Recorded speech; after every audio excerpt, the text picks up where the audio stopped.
ప్రేమలు 1 month back మలయాళంలో release అయ్యి అక్కడ బిగ్ సక్సెస్ సాధించిన ఫిలిం ప్రజెంట్ తెలుగులో శివరాత్రి పండుగ రోజు థియేటర్స్ లో రన్ అవుతుంది. Hero and heroine Naslen K Gafoor, Amitabh Baiju, director by Girish AD. ఇక మూవీ రివ్యూలోకి వెళ్లే ముందు మా నుంచి చిన్న రిక్వెస్ట్ అండి, ప్లీజ్ సబ్స్క్రైబ్ చేసుకోండి, మాకు కొంచెం మోటివేషన్ గా ఉంటుంది. ఇక మూవీ ప్లాట్ విషయానికి వస్తే, సచిన్ ఒక ఇంజనీరింగ్ గ్రాడ్యుయేట్ ఒక అమ్మాయిని లవ్ చేస్తాడు. హార్ట్ బ్రేక్ అవుతుంది. యూకే వెళ్దాం అనుకుంటాడు, అది కూడా ఫెయిల్ అవుతుంది. ఇక ఇంట్లో వారి పోరు భరించలేక కోచింగ్ అంటూ హైదరాబాద్ వచ్చేస్తాడు.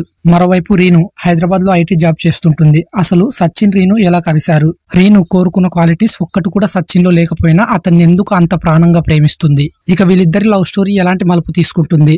ఇంతకీ సచిన్ తన లవ్ లో సక్సెస్ అవుతాడా లేదా అనేది మిగతా స్టోరీ లైన్ అన్నమాట.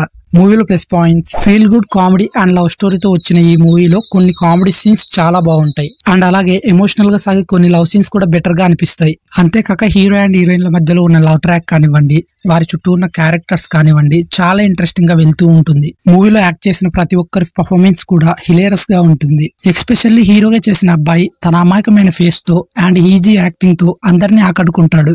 నెక్స్ట్ అమితాబ్ బైజు తన బ్యూటిఫుల్ లుక్స్ అండ్ యాక్టింగ్ తో ఆడియన్స్ అటెన్షన్ మొత్తం ఆమె వైపు ఉండేలా తిప్పుకుంటుంది. డైరెక్టర్ గిరీష్ ఏడి గారు రాసుకున్న స్క్రీన్ ప్లే చాలా బాగుంది. సింపుల్ లవ్ స్టోరీని కూడా ఎక్కడ బోర్ కొట్టకుండా చాలా ఎంటర్టైన్ గా చూపించాడు. మలయాళం మూవీ అయినప్పటికీ తెలుగులో రాసుకున్న డైలాగ్స్ చాలా బాగా వర్కౌట్ అయ్యాయి. మ్యూజిక్ డైరెక్టర్ విష్ణు విజయ్ అందించిన సాంగ్స్ మూవీకి ప్లస్ అయింది. మూవీలో minus points, director Girish AD గారు రాసుకున్న Tom and Jerry love story బాగున్నప్పటికీ సెకండ్ హాఫ్ లోని కొన్ని సీన్స్ చాలా సింపుల్ గా ఉండడం. ఇక సెకండ్ హాఫ్ ఎండింగ్ లో డైరెక్టర్ గారు ఎమోషనల్ గా టచ్ ఇద్దాం అనుకున్నాడు, కానీ అది పెద్దగా వర్కౌట్ కాలేకపోవడం. ఇక టెక్నికల్ అండ్ మూవీ టీం విషయానికి వస్తే, సినిమాటోగ్రఫీ దాన్ని డిస్ప్లే చేసే విధానం చాలా బాగుంది. ప్రొడక్షన్ వాల్యూస్ మూవీకి తగ్గట్టే ఉన్నాయి.